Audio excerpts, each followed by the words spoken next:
We just got in a really nice 1967 Camaro. The customer wants to do a pro touring conversion on it. So we're going to use the tried and true Detroit Speed Engineering subframe, rear 4-link, Schott wheels all the way around. We're going to do an LT4 with a 4L70 vintage air and finish it off with a really nice custom interior.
Now that we're finished with the mechanical portion of the car, we're ready to go on to the interior.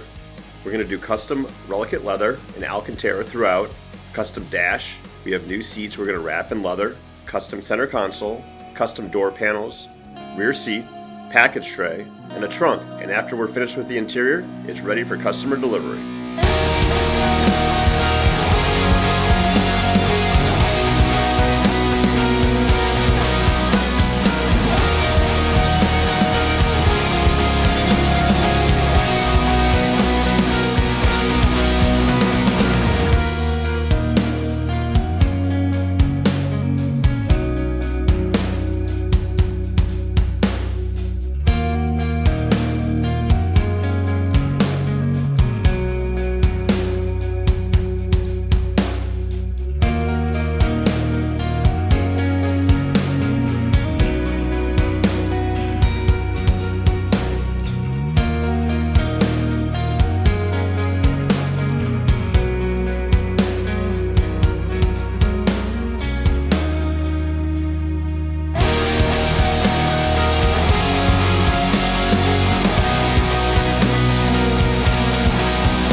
Thanks for coming to our YouTube page. If you like what you see, Make sure to subscribe. If you want notifications, click on the bell. If you want to buy some cool merch, click on the info card, or you can click on the link in the bio.